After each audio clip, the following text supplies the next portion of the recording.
Bien, bonjour à tous. Je suis Anthony Michaud, je suis chef de projet au sein du réseau Apogée et bienvenue pour ce premier webinaire du réseau Apogée. Alors Apogée se définit comme un réseau associatif au cœur de l'ESS. Notre premier métier, notre métier historique, c'est l'accompagnement des établissements de l'économie sociale et solidaire sur la fonction achat. Cette activité est maintenant pérenne et notre savoir-faire est assez singulier puisqu'on le définit par la mutualisation.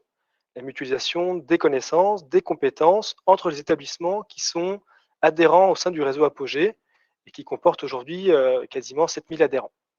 Alors, nous développons de nouvelles activités, notamment d'accompagnement autour des autres fonctions support que l'achat, comme par exemple la restauration collective, la mobilité, l'assistance à la maîtrise d'ouvrage pour vos travaux de bâtiment par exemple, ou encore la RH, etc.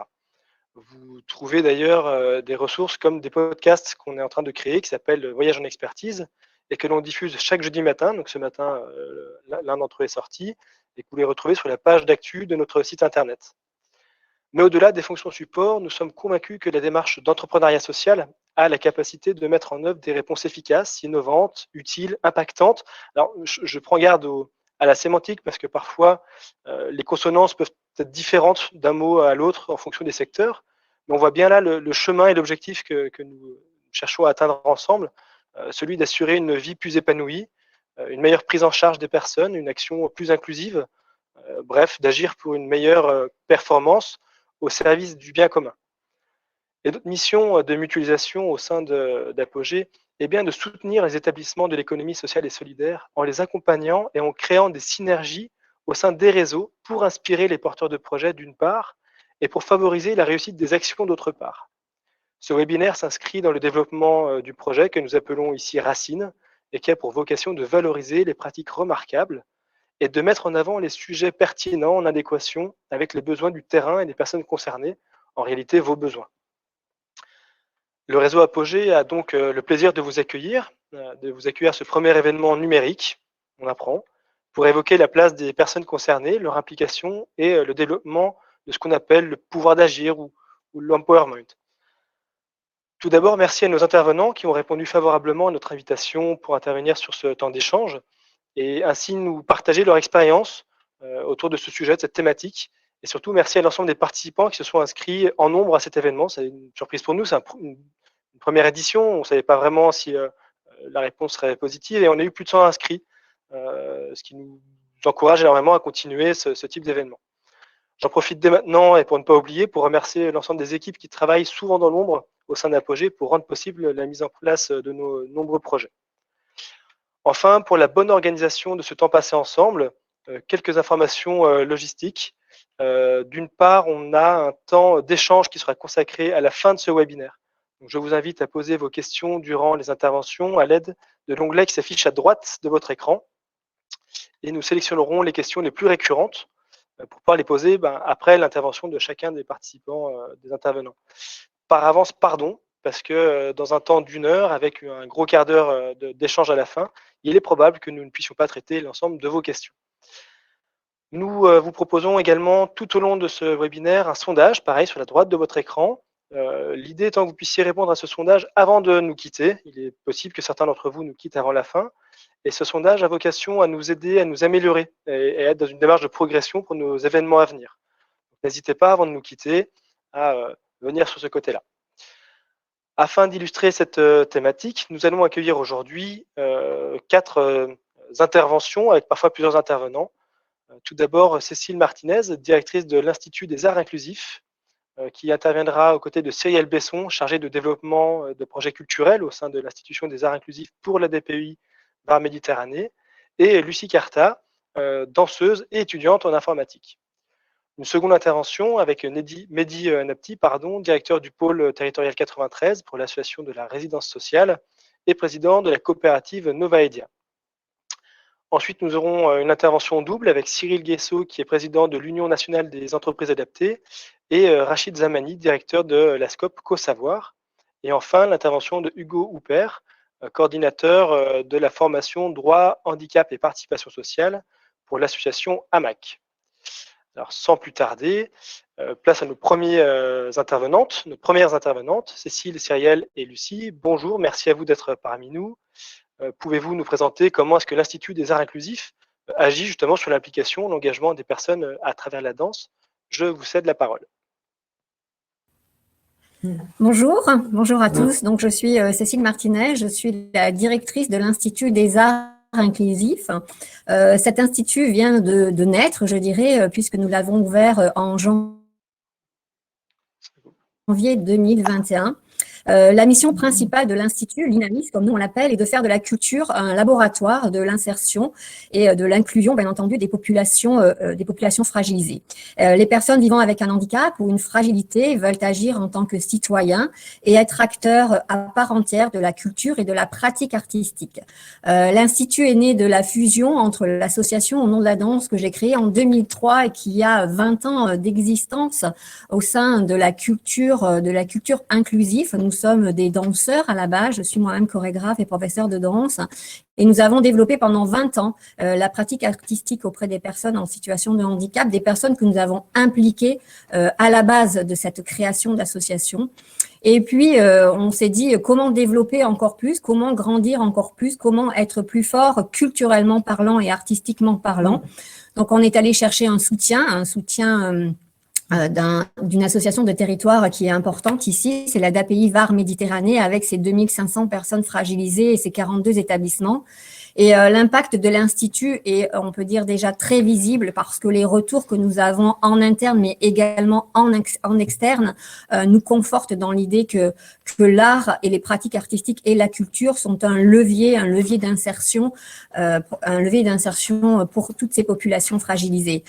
Nous avons toujours mis au cœur de nos créations, nous avons toujours impliqué nos danseurs, nos artistes comme ils sont, et ils ont été toujours force de proposition et c'est avec eux qu'on a grandi et qu'on s'est imaginé des choses de plus en plus grandes. L'Institut des Arts Inclusifs, c'est 4 pôles, un pôle art, un pôle formation, un pôle recherche et un pôle événementiel que nous allons développer au fur et à mesure. Mais je pense que je vais laisser la place à Cyrielle pour qu'elle vous parle de la gouvernance que nous, on a mis en place au sein de l'Institut. Oui, donc Cyrielle Besson, moi je suis chargée de développement de l'Institut des Arts Inclusifs. Pourquoi vous parlez de la gouvernance aujourd'hui? Parce que on a voulu vraiment à la création de l'Institut mettre en place une gouvernance inclusive. Chez Au nom de la danse, les personnes qu'on accompagnait, les danseurs, les populations fragilisées, étaient déjà partie prenante de notre action et de notre gouvernance, et ça nous a paru comme une évidence que de les inclure lors de la création de l'Institut. Pour cela, on s'est muni et on s'est doté d'outils démocratiques qui vont laisser la place au public directement concerné par nos actions, la place de décider. Tout d'abord via un comité de pilotage qui va se réunir 2 fois par an, qui aura pour objectif, bien évidemment, de fixer les grandes orientations de l'INAIS et d'être force de proposition pour toujours améliorer l'inclusion et l'accessibilité. Et dans ce comité de pilotage, il nous a paru comme une évidence que 3 personnes en situation de handicap interviennent et soient décisionnaires de l'ensemble des prises de décision et de l'ensemble des orientations qui naîtront les prochaines années au cœur de l'INAIS. Et puis un représentant des familles aussi, une représentante des familles des personnes accompagnées, parce que ça nous paraissait très important de les impliquer, car ce sont des personnes qui sont déjà très impliquées au sein de la DAPI Var Méditerranée. Le deuxième outil qu'on a utilisé, c'est le service civique. Nous, on avait déjà 2 agréments de service civique au sein Au nom de la danse qui se transfèrent automatiquement à l'Institut des Arts Inclusifs grâce à la fusion que nous avons réalisée avec la DAPI Var Méditerranée. Et aujourd'hui, notre volonté, c'est d'avoir des services civiques effectifs et de bien les utiliser en les proposant aux jeunes accueillis, au jeune public accueillis à la DAPI Var Méditerranée et notamment aux jeunes issus de l'aide sociale à l'enfance et des maisons d'enfants à caractère social qui font partie aujourd'hui de la DAPI Var Méditerranée. Et le troisième outil dont on s'est doté, c'est d'un contrat aidé, puisqu'on prévoit l'embauche d'une personne en situation de handicap au sein de notre équipe en septembre 2021 via ce contrat aidé. Donc, c'était vraiment 3 outils dont on a voulu se doter dans notre gouvernance et dans notre fonctionnement général. Et évidemment, en dernier lieu, les personnes accompagnées par l'Institut sont évidemment au cœur de l'ensemble de la création artistique de l'Institut qui va naître. Et pour ça, je vais laisser la place à Lucie Quarta, qui va directement décrire quelle implication elle a au sein de l'Institut.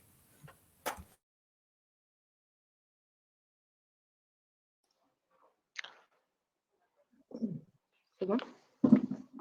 Alors, c'est Bonjour, bon, je m'appelle Lucie Quarta, je suis atteinte d'une paralysie cérébrale depuis ma naissance. Avec mon corps différent, ma façon de comprendre et d'analyser le monde est aussi différente, mais cela ne m'empêche pas de construire ma vie, j'ai des ambitions, des désirs et des rêves. Je suis également une artiste, je suis danseuse. Je danse depuis 5 ans au sein de l'association Au nom de la danse et maintenant au sein de l'Institut des arts inclusifs. La danse a changé ma vie. Elle est mon langage, elle me permet de me connecter et de partager de fortes émotions avec les autres danseurs mais aussi avec le public. La mixité entre danseurs avec et sans handicap offre une ouverture sur le monde sans limite, elle permet de transmettre un message d'inclusion totale. L'aspect créatif de la danse est un moyen d'exprimer mon rapport aux émotions et ma vision du monde. L'association nous donne cette opportunité d'être impliqués à tous les niveaux. Mon rôle au sein de l'Institut ne sera pas seulement celui d'une artiste. Cécile et Cyrielle m'ont proposé de prendre part aux décisions et aux engagements de l'Institut en faisant partie du comité de pilotage. Elles me laissent ainsi prendre ma place, pour enfin pouvoir parler en mon nom. Je partage aussi mon expérience en tant que formatrice, en intervenant dans l'offre de formation de l'Institut. Je suis Lucie. Je suis une femme. Je suis une étudiante de haut niveau.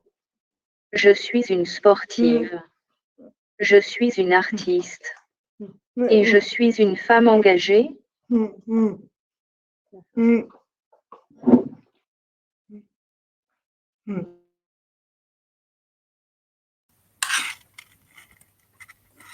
Alors, voilà, Lucie a écrit ce texte parce qu'il est plus facile pour elle de se servir de son outil qui est le Toby en fait qu'elle dirige avec ses yeux en fait. Et en conclusion, ce que nous on avait envie de faire valoir au sein de l'Institut, c'est qu'il faut que chacun trouve sa place dans notre société, mais il faut aussi que la société leur laisse la place et leur laisse la possibilité d'être et d'exister dans notre société, dans notre culture et nous, dans ce que nous faisons dans notre art. Voilà.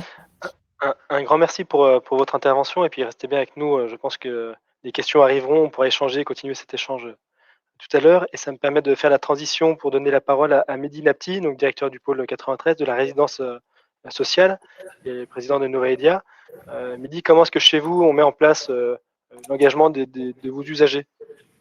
Bonjour. D'abord, je voudrais féliciter toutes les personnes qui sont autour de la table et puis l'ensemble des acteurs de l'ESS qui font ce travail au quotidien d'accompagner les personnes et de donner du pouvoir d'agir aux personnes qu'on accompagne. Et donc, au sein de la résidence sociale, alors c'est un petit peu particulier, je vais vous raconter un petit peu pourquoi je suis donc directeur de pôle à la résidence sociale, mais aussi donc président de la coopérative Novaedia. Donc, c'est né d'une rencontre en 2012 entre donc, un acteur historique, la résidence sociale, qui travaille sur le champ du handicap, à travers l'ensemble de ces établissements médico-sociaux. Et sur le 93, la résidence sociale avait créé les premiers centres sociaux à Saint-Denis et Saint-Ouen. Et donc, on a voulu, à un moment donné, arrêter de travailler en silo et avoir un fort partenariat avec des associations qui travaillent dans l'IAE, donc dans l'insertion par l'activité économique.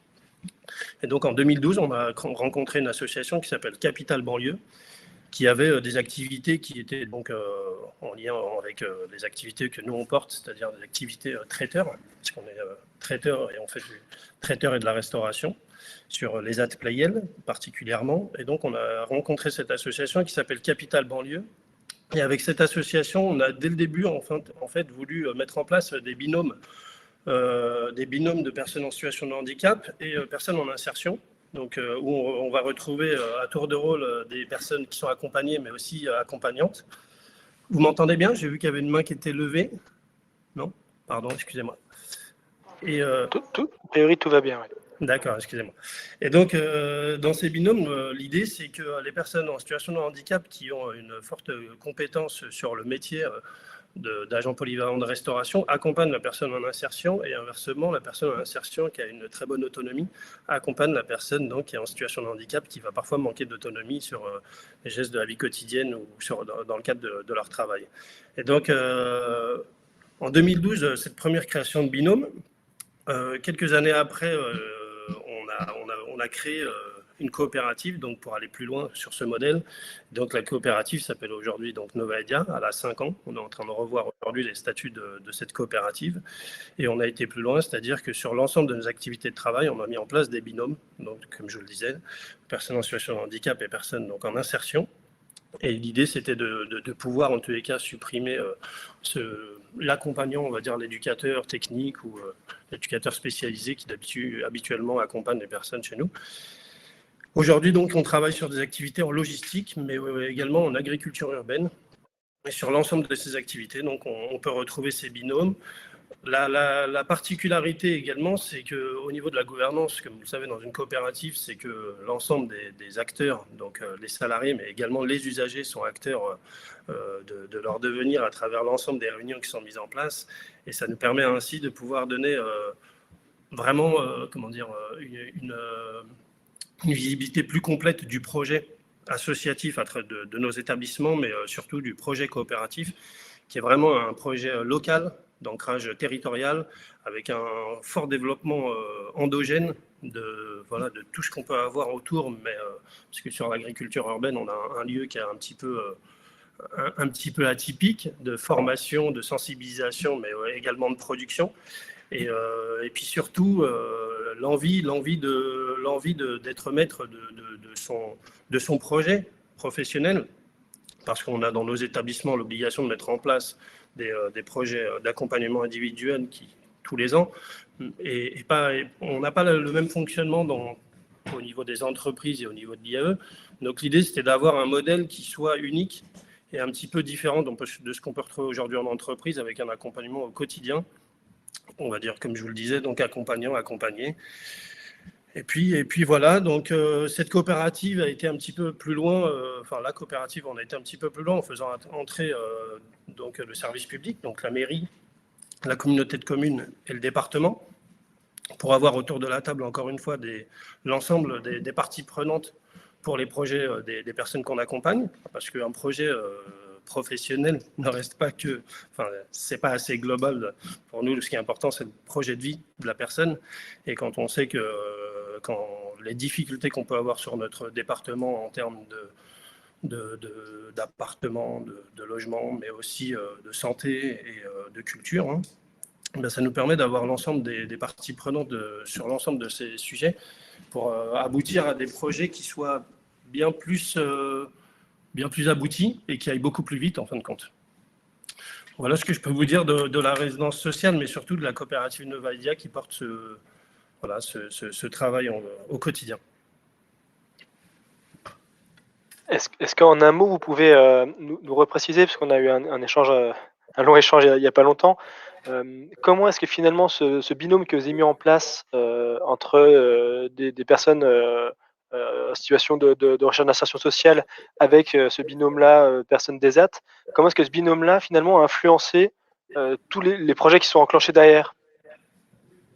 Alors, comme je vous le disais précédemment, en fin de compte, les projets sont mis en place avec les personnes, c'est-à-dire que lors de la création des projets, du projet d'établissement, mais aussi de la révision de la coopérative, nous avons mis en place tous les projets avec eux, c'est-à-dire que l'agriculture urbaine était un choix de plutôt aller travailler sur de la permaculture plutôt que de faire de la production en plein champ.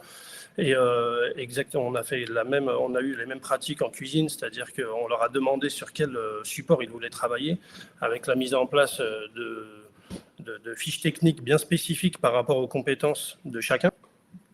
Et suite à ça, on a été un petit peu plus loin en développement des partenariats avec des entreprises privées aussi, qui sont entrées dans la coopérative sur une dynamique de parcours pour de la formation directement dans leur mur, c'est-à-dire qu'ils vont chez un traiteur, mais ils peuvent aller aussi dans une entreprise privée qui travaille avec nous en agriculture pour ensuite intégrer le milieu ordinaire. Donc voilà, c'est pour ça que je vous parlais vraiment d'un pouvoir d'agir qui est assez conséquent et aujourd'hui, ça fonctionne assez merveilleusement, je dirais. Et voilà, pour répondre à la question. Merci Mehdi pour votre intervention. Petit rappel pour les personnes qui sont en train de suivre ce webinaire, ce temps d'échange. Vous avez sur la droite de votre écran un sondage. On vous demande de bien vouloir, s'il vous plaît, remplir ce sondage avant de quitter le webinaire. Alors si possible à la fin, mais si vous devez partir avant, ça nous permettra, nous, de recueillir déjà les profils des personnes qui étaient là, ce qui est intéressant, nous, en termes de retour sur les personnes qui étaient intéressées par le sujet, et puis surtout d'avoir votre retour sur les suites à donner sur ce type d'échange-là. On est dans une démarche de progression. Et puis, deuxième chose, vous avez aussi sur la droite de votre écran la possibilité de déposer des questions. Alors, les questions ne sont pas visibles par tous, elles sont visibles simplement par les intervenants. Et ça nous permet, nous, de recueillir ces questions-là pour pouvoir, à la fin des interventions, avoir un vrai temps d'échange pour poser les questions qui seraient les plus fréquentes ou les plus récurrentes. Voilà. Donc, n'hésitez pas à venir déposer vos questions si vous en avez. Et puis, nous en aurons, nous, de toute façon, sans souci. Merci Mehdi. On va pouvoir donner la parole à Cyril Guesso, qui est président de l'UNEA, et à Rachid Zamani, directeur de la SCOP Co-Savoir. Bonjour, mesdames et messieurs, je suis ravi d'être parmi vous aujourd'hui. Donc, je vous remercie beaucoup. Je remercie le réseau Apogée de son invitation et de m'inviter à m'exprimer. Alors, je m'exprime aujourd'hui en qualité de président de l'Union nationale des entreprises adaptées et vous parler du modèle de l'entreprise adaptée et justement de l'ensemble des dispositifs qui viennent aujourd'hui renforcer sa puissance inclusive, son optique inclusive. Car vous le savez toutes et tous, le handicap, tel que le définit, et je trouve la définition très intéressante de Charles Gardou, c'est une rencontre entre une déficience avérée, mentale, physique, sensorielle, et un contexte ou une situation. Et ce contexte, soit il entrave, soit il facilite. Les entreprises adaptées ont pour habitude, lorsqu'elles entreprennent pour leurs clients des prestations de services, puisque à peu près en moyenne en France, 80% des recettes d'une entreprise adaptée proviennent de ses clients, d'où l'importance pour le fonctionnement de l'entreprise adaptée et la réalisation de sa mission sociale d'avoir un fonctionnement efficient, et je parle bien d'efficience, auprès de ses clients. Et donc, elle met en œuvre deux mécanismes qui sont à la fois de travailler pour flexibiliser, accommoder, tailler sur mesure les contextes de travail pour leurs salariés en situation de handicap, mais aussi accompagner l'autonomisation professionnelle et la responsabilisation également professionnelle des personnes en situation de handicap qui sont salariées dans les entreprises adaptées. Et la conjonction de ce terme de responsabilisation et d'autonomisation relève de ce qu'on peut appeler comme anglicisme l'emportement. Ce fameux emportement, ou en français maladroitement traduit par néologisme là aussi d'empuissancement, cette capacité qu'a une personne à se libérer et entreprendre dans sa situation et avoir son destin pleinement en main. Alors comment ça se passe ? Toutes les entreprises adaptées ont une culture différente, des tailles, des modèles économiques différents, mais elles ont toutes cette capacité à augmenter leur puissance inclusive. Et donc, pour ce faire, notamment lorsqu'on a affaire à des nouveaux marchés, c'est d'essayer de mettre en lien l'ensemble des facteurs qui concourent à ce que la personne puisse arriver à exprimer ses besoins et à les accomplir tout au long de son parcours. Et c'est pourquoi nous parlons de dynamique de parcours au sein de l'entreprise ou qui peut accéder à une autre entreprise. Cela peut faire partie de la réalisation de son projet professionnel. Et donc, nous passons d'une logique de dispositif à une logique de parcours. C'est-à-dire qu'on va s'intéresser au salarié en situation de handicap, à ses besoins et à l'ensemble de ses compétences. Et donc, pour arriver à trouver justement un écosystème qui favorise la libération de tout le potentiel, la puissance, les talents, et on l'a entendu tout à l'heure à travers le magnifique témoignage qu'une personne en situation de handicap a des rêves, des projets et d'existence, qu'elle puisse les exprimer à travers les besoins de l'entreprise pour satisfaire ses clients et les besoins du salarié qui puisse exprimer sa singularité. Et donc, nous avons besoin de moments de dialogue pour permettre justement le plein développement des personnes. Et donc, dans ce contexte-là, nous avions décidé au sein de l'Union nationale des entreprises adaptées de travailler sur un dispositif qui était à la fois mutualiste d'un ensemble d'entreprises adaptées, le plus grand nombre, et également favorisant les échanges des bonnes pratiques inclusives. Alors, nous avons fait appel à la SCOP Co-Savoir, co-dirigée par Rachid Zamani et Xavier Demangeon, qui interviendra juste après mon allocution, et qui ont permis justement de structurer par le numérique un processus de gestion prévisionnelle des emplois et des compétences qui permet à la fois de faire concourir le salarié par l'évolution et le développement de ses compétences individuelles, de participer à la création de richesses et de valeur dans l'entreprise, mais aussi la possibilité de créer un parcours. Alors, soit le parcours et la carrière de la personne sont inhérentes à l'entreprise adaptée à l'intérieur, puisque la très grande majorité des salariés en situation de handicap des entreprises adaptées sont en CDI, mais également suivant son projet professionnel, son désir, sa volonté de pouvoir accomplir son projet professionnel à l'extérieur de l'entreprise adaptée, et ce en quoi nous sommes aujourd'hui en capacité de l'accompagner. Et donc, ici, on participe pleinement au développement de son processus d'individuation, c'est-à-dire de révéler sa nature profonde et de pouvoir la réaliser. Donc, je vais peut-être laisser Rachid Zamani expliquer la manière dont on a pu mettre en œuvre l'ensemble de ces dispositifs et de ces moyens permettant un dialogue permanent entre le manager, le salarié et l'ensemble des conditions qui soient inhérentes pour flexibiliser les contextes de travail et en même temps laisser s'exprimer beaucoup plus la personne pour accomplir son projet professionnel. Oui, merci Cyril. Merci, bonjour à tous les intervenants et tous les participants. Bravo Lucie pour le double engagement. Quand on sait comment c'est difficile de mener une vie d'étudiant et en plus avoir un engagement comme le vôtre dans cet art magnifique, chapeau. C'est en lien avec tout ce qu'on évoque, hein, cette exemplarité de parcours, c'est-à-dire ce pouvoir d'agir qui, comme le disait Mehdi tout à l'heure, ne se limite pas forcément à la vision et à la dimension professionnelle, mais qui, en tout cas, dans le cas qui est le nôtre, ce retour d'expérience qu'on veut vous témoigner, qui est centré, comme l'a dit Cyril, sur cette capacité de la personne en situation de handicap au titre de son statut tout simplement de salarié, hein, puisque en entreprise adaptée, les personnes en situation de handicap sont des salariés comme les autres. Et bien, dans cette situation de salarié, il doit lui-même se poser la question, au même titre que n'importe quel salarié en France, de se dire quelle est ma capacité à moi d'agir, et d'agir en convergence avec mes souhaits et mes intérêts, mais aussi et surtout parce qu'il est, encore une fois, tout comme les autres salariés de cette entreprise, en convergence avec les objectifs de pérennité, de développement économique d'une entreprise adaptée. Au même titre que toutes vos structures, on sait très bien qu'il y a l'individu, mais il y a aussi le collectif et cette pérennité économique qu'on va rechercher. Alors, comment justement est-ce que nous, on s'est posé la question de ce pouvoir d'agir?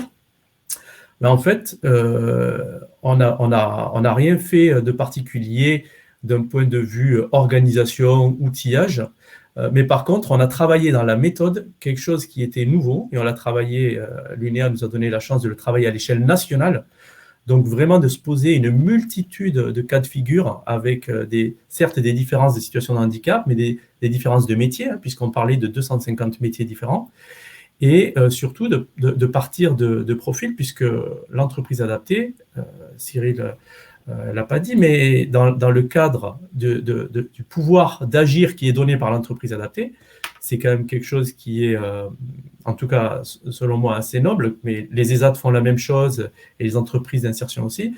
C'est finalement d'adresser par l'économique les personnes qui aujourd'hui, malheureusement, sont laissées quand même de côté, tant au point de vue de l'éducation que de la formation, etc. Je ne vais pas vous refaire tout le tableau de départ qui, malheureusement, justifie l'action de tous ici. Eh bien, nous, ce qu'on s'est dit, c'est comment est-ce qu'on rend accessible, dans le cadre de l'activité des entreprises adaptées et avec ces outils de gestion des compétences, comment est-ce qu'on rend accessible la compétence? Parce qu'en fait, pour qu'une personne se donne un pouvoir d'agir, c'est qu'il faut qu'elle se redonne confiance en elle et qu'elle se remette en capacité à imaginer un projet par elle-même, à se projeter sur l'acquisition de compétences pour lesquelles aujourd'hui on ne l'a jamais invité à rêver en fait. Et alors, dans nous, notre approche CoSavoir, puisque donc, notre SCOP, qui est un bureau d'études qui intervient maintenant depuis plus de 10 ans auprès des EA, mais aussi des ESAT et depuis quelques années auprès des SIAE, notre vision des choses, c'est de se dire que l'approche, elle doit se faire par le référentiel des métiers. Et comme on rendrait accessible un bâtiment, on considère chez CoSavoir que pour donner aux gens la capacité de se développer dans leur projet professionnel, on doit leur rendre accessibles les compétences. Et le premier acte, on l'a travaillé au niveau national avec l'UNEA, c'est de bâtir des référentiels de compétences qui sont suffisamment détaillés pour qu'une marche d'une certaine hauteur soit découpée en 10 marches d'auteur beaucoup plus accessibles pour tout un chacun. Donc concrètement, le premier travail d'empouvoirment, pour reprendre un terme utilisé, ça a été de travailler une finesse de référentiel de compétences suffisamment intelligible par tous pour que chacun puisse se projeter et se dire, ben oui, moi je peux devenir développeur web ou je peux aller dans un métier de la restauration ou de l'hôtellerie alors que je n'y avais jamais même songé parce que ça me semblait trop loin. Et donc, ce travail d'ingénierie de référentiel, on l'a fait quasiment pendant les 10 ans du projet. Et métier par métier, entreprise adaptée par entreprise adaptée, personne par personne, on est arrivé à une granularité qui permet aux individus de se projeter, en fait, et de se dire, oui, cette compétence, ce bloc de compétences, et demain, ce diplôme est accessible pour moi. Mais il l'est, qui plus est, en situation de travail. Parce que, comme je vous le disais, on fait converger, certes, les souhaits de la personne, mais aussi les exigences économiques de la structure. Et donc, il y a aussi ce pouvoir d'agir en situation avec l'accompagnement de l'EA et des encadrants et des RH. Donc, en fait, nous, la jonction qu'on a faite autour de cette granularité de référentiel, c'est ça, c'est de dire à chacun, vous parlez la même langue. Quand on parle d'une compétence, que je sois à mon poste RH client, on va être à une granularité où tout le monde va parler à un même langage. Ça a été le premier point.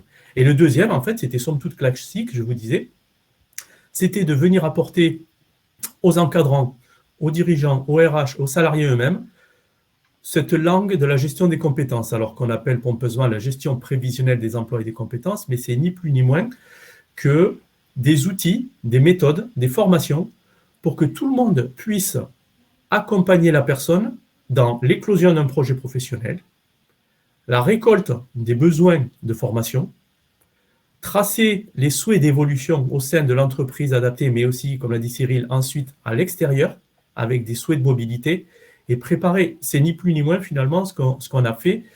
Ça semble évident maintenant, mais il a fallu un petit peu d'énergie. Ça a été tout simplement de pousser à son paroxysme l'exercice du management bienveillant. C'est-à-dire que je prends une personne telle qu'elle est, je l'écoute, je veux l'accompagner dans ce qu'elle veut faire, et je suis aussi ancré dans les réalités économiques, qui est de dire, voyons les différents lieux, postes, emplois dans l'entreprise dans lesquels je peux t'aider à faire évoluer ton projet, tout en étant ancré dans une réalité économique qu'on connaît tout un chacun.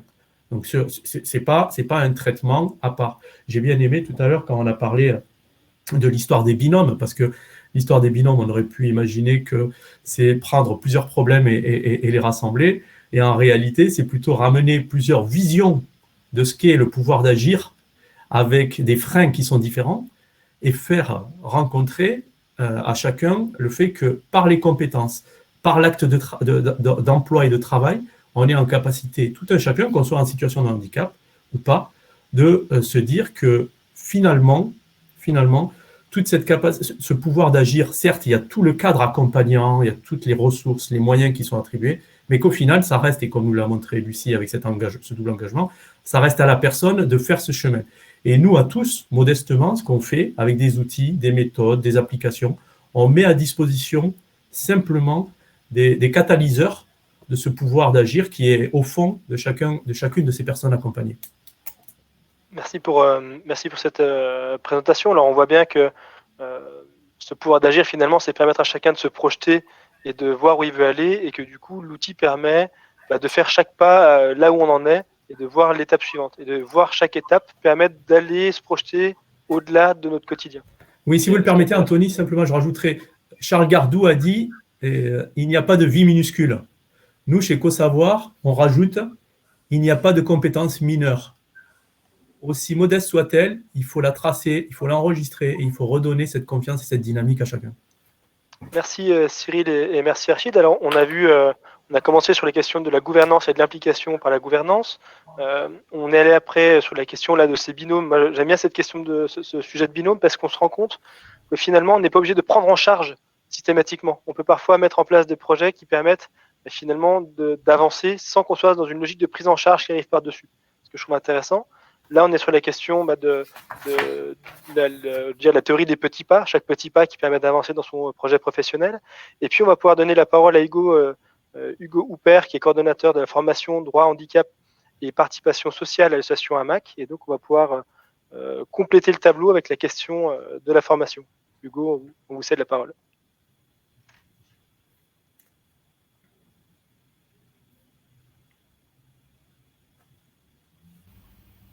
Voilà, comme ça, ce sera mieux.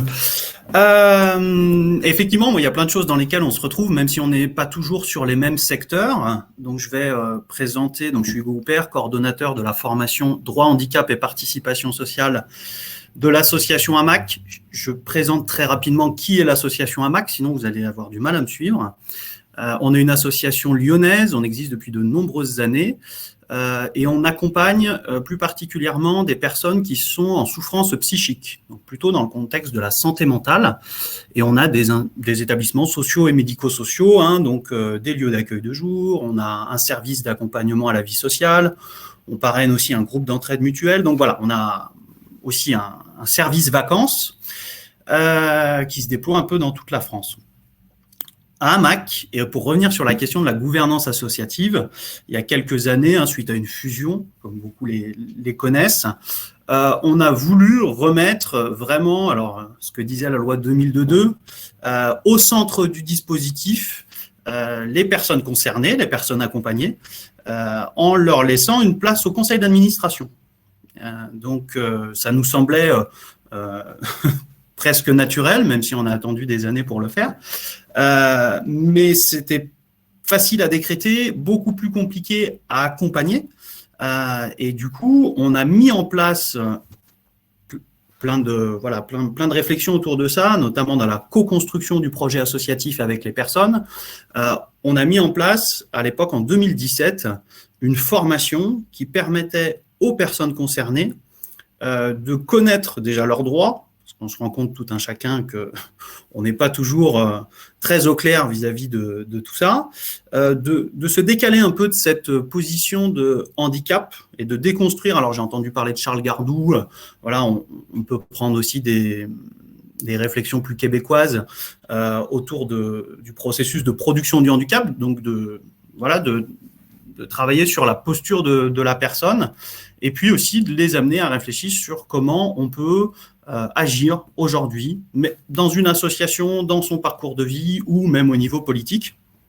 Et donc, cette formation s'est développée en interne d'AMAC il y a maintenant plus de 4 ans et a donné naissance à un comité de personnes concernées qui siègent au sein de l'association et qui ont 2 places, en tout cas presque 4 places, parce qu'il y a 2 titulaires et 2 suppléants qui siègent aujourd'hui au conseil d'administration de l'association. Voilà. Et donc qui interviennent dans les choix politiques de notre association. Cette formation a tellement bien marché, a porté ses fruits. Alors, je suis désolé, j'interviens seul aujourd'hui pour parler de participation des personnes concernées, des usagers. C'est toujours un peu délicat vu que je suis concerné, bien sûr, je suis professionnel concerné, mais je ne suis pas toujours le mieux placé pour parler de ce qui est peut-être le plus important pour les gens. Ma collègue qui est père aidante, je reviendrai un peu sur cette histoire de binôme, parce que nous aussi, on a des binômes, on a des trinômes qui fonctionnent très bien.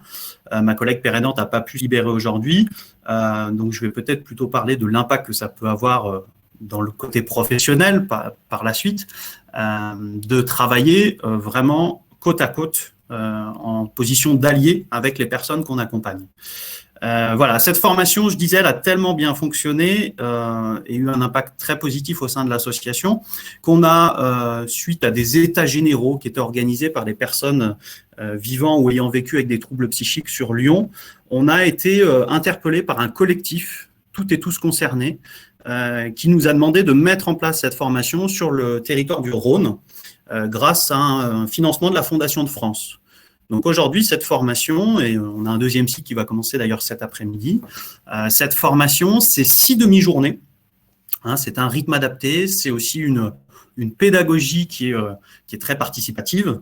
Mais cette formation de 6 demi-journées, elle s'adresse à toute personne sur le Rhône qui vit ou qui a vécu des troubles psychiques à un moment de sa vie et qui a envie peut-être d'en savoir un peu plus sur la question du droit, sur la question du handicap, pour lui permettre éventuellement, mais ce n'est pas une injonction, pour lui permettre de développer son pouvoir d'agir à plein de niveaux. Et ça peut être un niveau très personnel ou même par la suite pouvoir prendre un engagement associatif, voire politique. Hein, sur le premier cycle qui vient de se terminer, on a donc formé des personnes qui étaient au sein de ce collectif Toutes et tous concernés, voilà, qui ont notamment sur le territoire du Rhône participé au plan territorial de santé mentale. Hein, on est le premier territoire en France à être associé et à associer des personnes concernées directement sur les orientations politiques de la santé mentale dans le Rhône.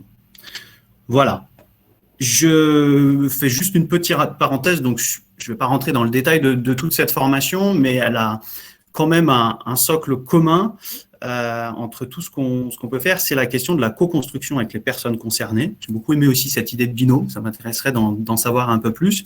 Nous, on a plutôt monté des binômes, voire des trinômes aujourd'hui, entre des personnes concernées et des professionnels de notre association qui vont œuvrer pour former, pour animer nos groupes, qui sont souvent des groupes de 12 personnes, voilà, nos petits groupes de stagiaires.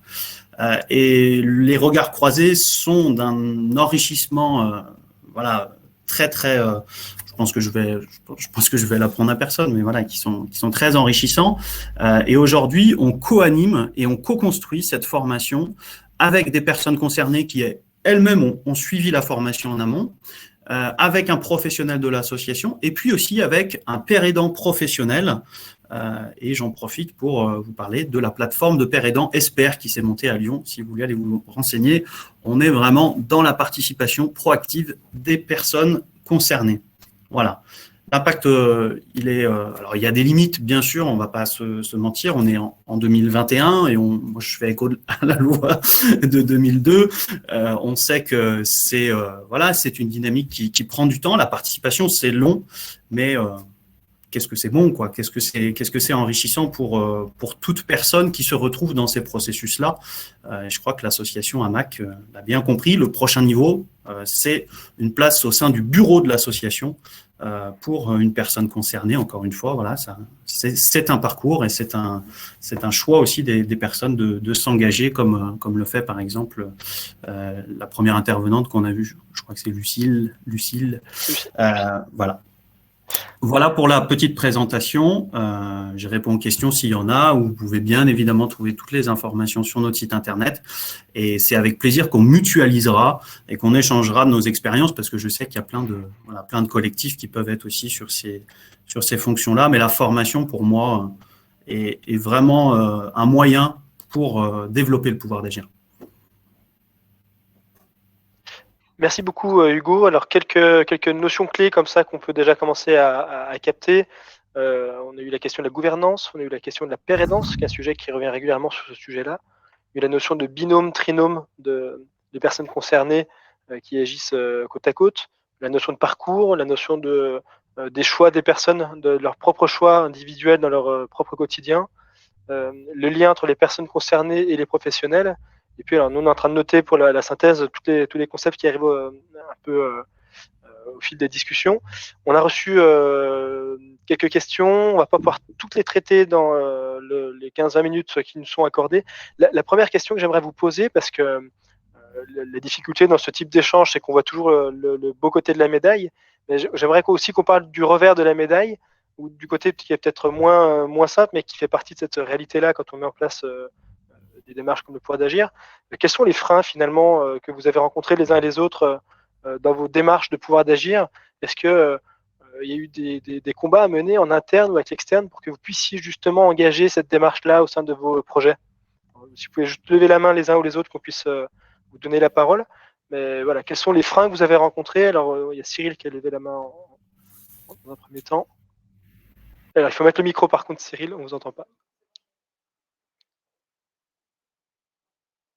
Oui, pardon, excusez-moi.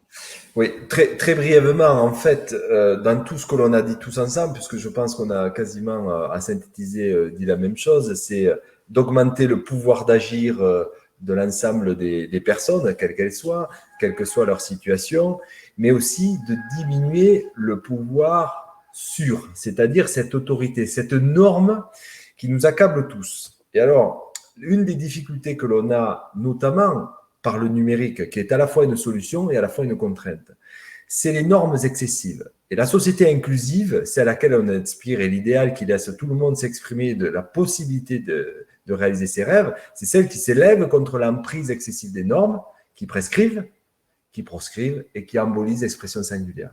Et donc la lutte, elle est à la fois d'augmenter le pouvoir d'agir, c'est clair, mais aussi de diminuer, et c'est ça il ne faut pas l'oublier, le pouvoir sur, c'est-à-dire le pouvoir des managers, le pouvoir des systèmes informatiques qui normalisent et qui contraignent l'ensemble des organisations et qui rendent difficile la flexibilisation des contextes.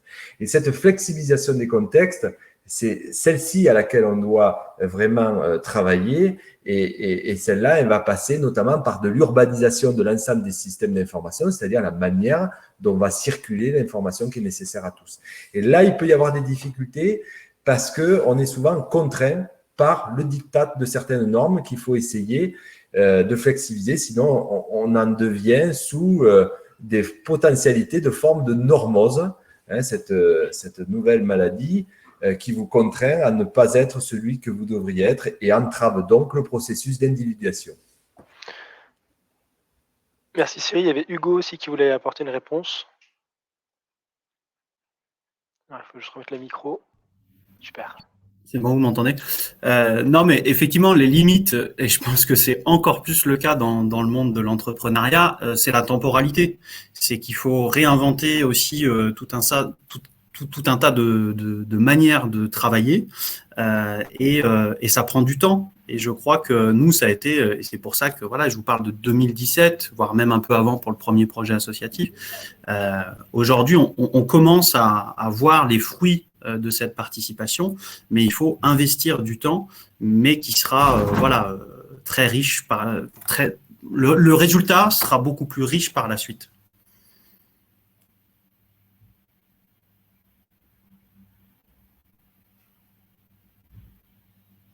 Alors, la parole à Mehdi. Merci.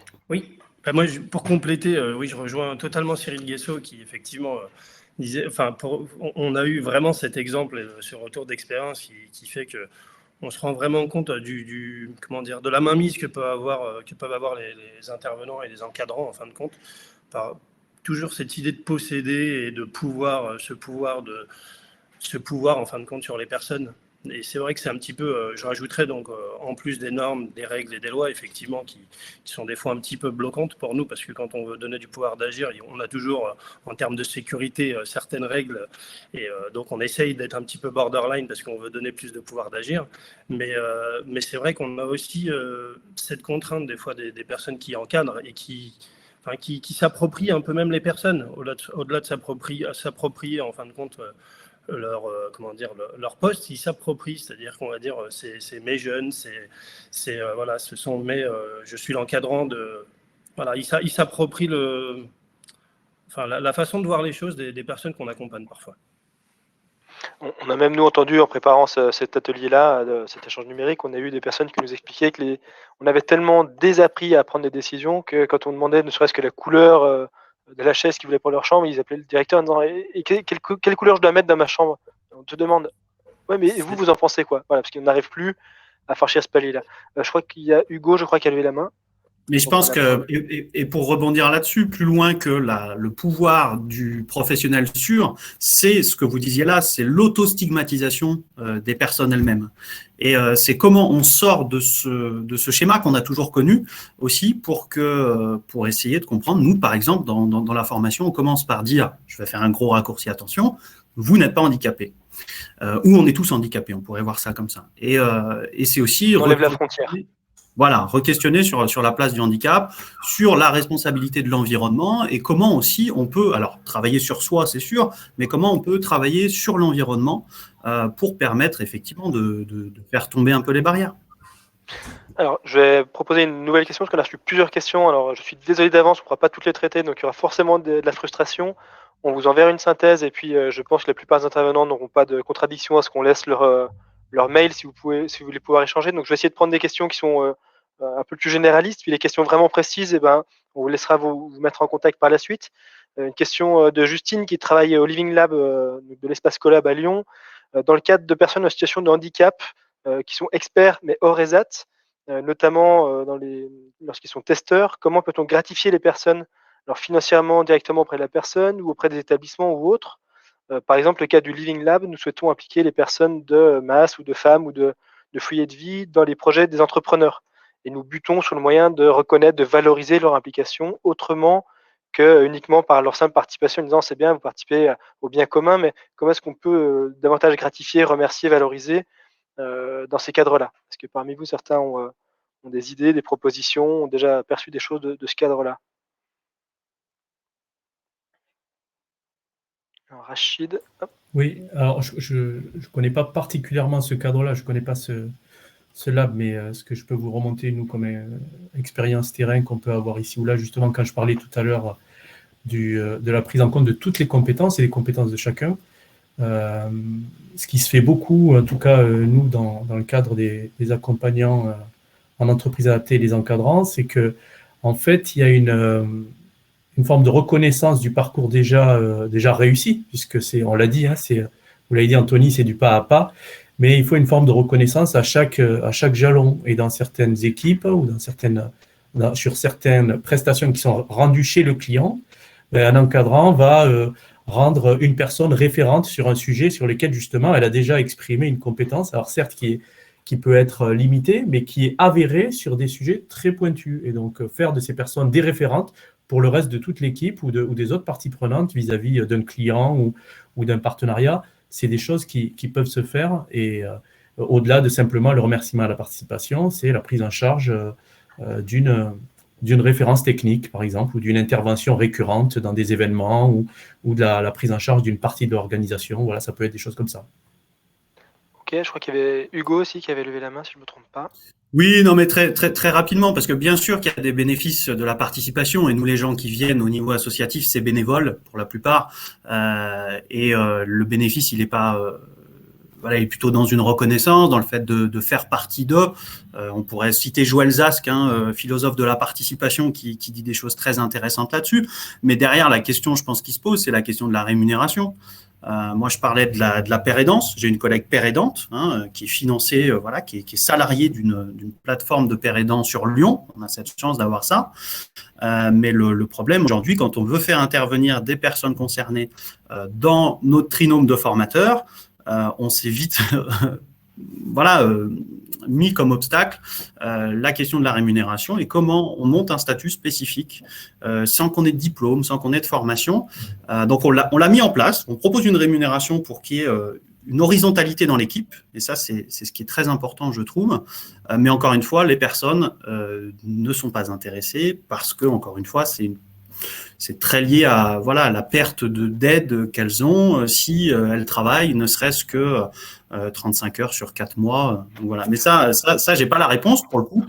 Mais je sais que la question financière, c'est encore compliqué à mettre en place. Si j'entends bien, c'est un sujet qui vient souvent sur les questions d'innovation sociale. Alors, je trouve on est un peu dans un grand fourre-tout de l'innovation sociale, mais au moins on a ce cadre-là. Il faut accepter, dans le changement de paradigme, de remettre en cause une partie des choses existantes pour qu'on puisse continuer d'avancer. C'est un échange que j'ai eu avec Mehdi, notamment sur le fait de pouvoir répondre à plusieurs, sur des appels, etc. On a beaucoup de questions qui arrivent, donc je vais essayer d'en reprendre au moins une dans le temps qui nous reste. Alors, on a deux types de questions, des questions qui sont assez techniques ou des questions qui sont plutôt philosophiques, sociétales. Il y en a une que je trouve intéressante parce qu'elle est malgré tout assez précise, de Laurent.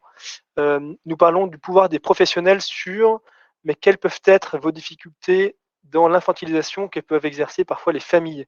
Participent-elles à la démarche d'empowerment? Alors, peut-être que là-dessus, l'Institut des arts inclusifs pourrait nous apporter un éclairage sur leur vécu.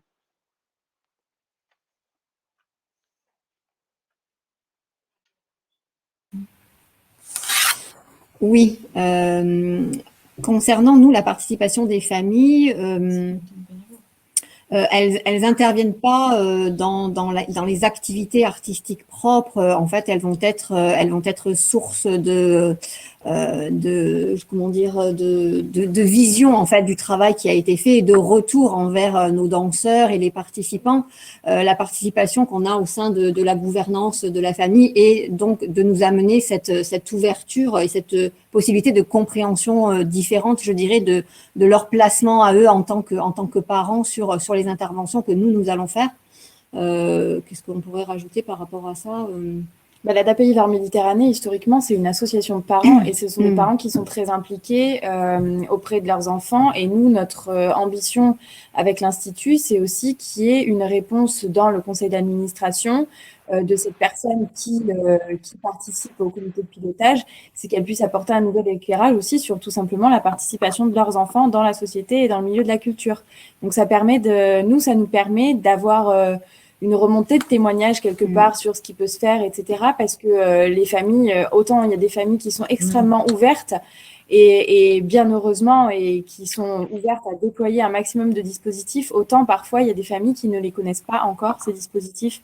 Et donc ça nous permet d'avoir une remontée de témoignages directement à notre conseil d'administration, aux bénévoles qui sont souvent aussi les familles, et ça il ne faut pas l'oublier, et aux différentes familles, des personnes accueillies au sein de l'ADAPI Vers Méditerranée de manière plus générale. Merci. Est-ce qu'un autre intervenant veut apporter un dernier complément sur cette question-là finalement de l'environnement des personnes concernées?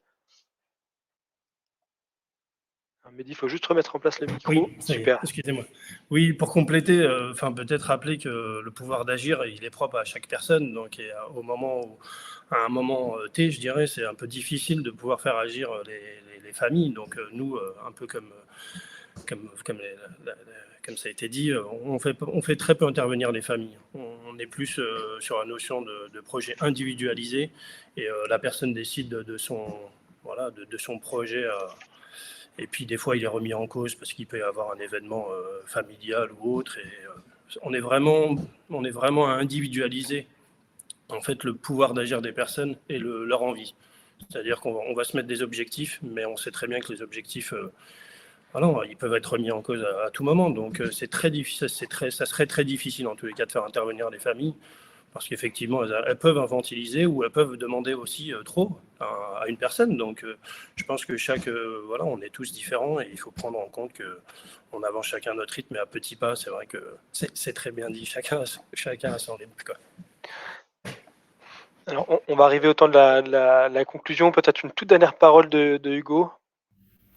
Non, je voulais juste caler un truc. J'entends beaucoup la logique du petit pas qui est très intéressant, mais j'aimerais plutôt amener en tout cas une autre notion qui est le plus grand pas que possible. Comme le dit Yann Le Bossé, qui amène ça. C'est aussi ce qu'on amène à faire comprendre aux gens. Effectivement, on va pas aller se confronter à un obstacle qui est 2 fois plus grand que nous, mais en même temps, si on en a les capacités, voilà, il faut aussi avancer à son rythme, et c'est ça qui est intéressant.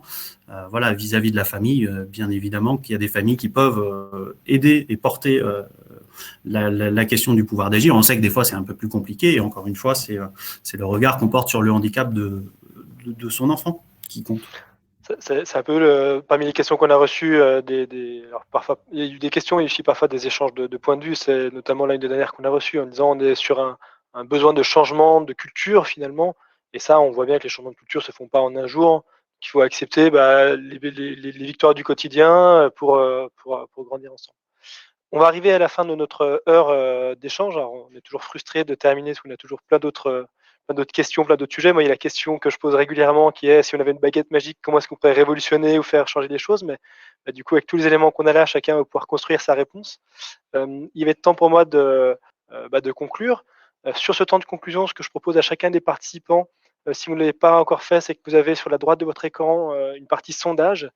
Et alors, ce que je disais tout à l'heure, c'est que ce sondage nous permet à nous de comprendre qui étaient les participants un peu mieux, et donc de pouvoir mieux préparer les événements suivants, et puis surtout nous aider à progresser pour les prochains événements qu'on va pouvoir mettre en place. Simplement 5 questions, 5 clics. Voilà, c'est 1 minute avant de partir, et on vous remercie profondément de pouvoir faire cette démarche-là. Moi, ce que je retiens sur tous ces échanges, c'est qu'on a un vif intérêt sur cette thématique. D'ailleurs, c'est une thématique qu'on voit aujourd'hui beaucoup fleurir dans les événements au sein du secteur. Donc, c'est vraiment un sujet qui est dans l'air du temps. Je retiens aussi une réelle volonté de modifier les paradigmes liés à l'accompagnement et à l'implication des personnes. L'un des enjeux forts, afin de permettre de réellement décider de leur vie, est de donner à chaque personne une place et une capacité de mettre en place des outils, à la fois pour s'affirmer personnellement, et puis pour devenir acteur de sa propre vie, et puis de la vie de la société dans laquelle on est, c'est-à-dire des structures, des projets et des personnes qu'on rencontre. Ce que disait tout à l'heure très justement Lucie, danser permet d'être en lien avec d'autres personnes, le public, et c'est aussi ma forme de langage. Donc, je trouve ça hyper intéressant. Ce que je retiens, c'est que les structures gagnent à engager les usagers, les bénéficiaires, les partenaires, les projets. Il y a un mot qui est revenu plusieurs fois qui est la co-construction. Et on voit bien que la co-construction, elle ne doit pas englober qu'une partie des parties prenantes. La co-construction, plus elle est globale, et c'est une des grandes réussites, je trouve, de ce qu'a créé Novaedia, pour ceux qui veulent aller creuser, plus on implique l'ensemble des parties prenantes, et plus on va ensemble s'enrichir. Et on est moins dans cette démarche d'apporter en version descendante, mais davantage de construire ensemble pour grandir ensemble. C'était ce qu'on avait retenu des rencontres Apogée qu'on avait fait en 2019, où finalement les entreprises partenaires MSN expliquaient qu'ils venaient aider les associations, un petit peu ce système-là descendant, et qu'au fil des partenariats, et finalement on arrivait à un équilibre de gagnant-gagnant, de travail commun qui nous faisait grandir ensemble dans les démarches RSE pour l'entreprise, dans la réussite des projets pour l'institution. On est dans cette même démarche finalement entre l'institution et les bénéficiaires, les personnes accompagnées, les personnes concernées. Pour approfondir sur ce sujet-là, on va vous inviter, si vous le souhaitez, à pouvoir écouter les prochains podcasts. Je ne sais pas si Charlotte, tu peux nous mettre un petit lien sur ce sujet-là. On a créé au sein d'Apogée un podcast qui s'appelle Entrepreneurs d'idées, qui paraît tous les premiers mardis du mois, et sur lequel nous allons interviewer des porteurs de projets remarquables. Alors, on sort un peu de la notion d'innovation sociale à proprement parler, mais simplement trouver les choses qui marchent au quotidien. Vous aurez notamment le podcast sur la danse inclusive le 4 mai, si je ne me trompe pas, le 4 et le 11 mai, parce qu'il est en 2 parties. Et puis, vous aurez la ferme des possibles, donc Novaedia, qui va paraître le 8 juin sur toutes vos plateformes d'écoute de podcasts habituelles, ou sur la page actu apogée-ess.org. Le replay de ce webinaire, on nous l'a demandé plusieurs fois, donc le replay sera bien communiqué, il sera bien public, vous pourrez le retrouver et le diffuser comme bon vous semble, sans problème. Et puis, si les intervenants sont d'accord avec ça, on pourra vous mettre leur mail, simplement, vous puissiez aller leur poser les questions qu'on n'a pas pu poser ici. Et puis, si vous avez des questions, des remarques ou toute autre information dont vous avez besoin, n'hésitez pas à nous les faire remonter par mail, contact@apogée-ess.org. Il me reste à vous remercier chacun pour votre participation. Merci à l'ensemble des intervenants pour votre disponibilité et puis pour la qualité de vos interventions. Merci à l'ensemble des équipes au sein d'Apogée qui ont passé de l'énergie pour sortir ce premier échange numérique pour le réseau. Et puis, je vous souhaite à tous une très belle journée. À très bientôt. Au revoir. Merci, au revoir.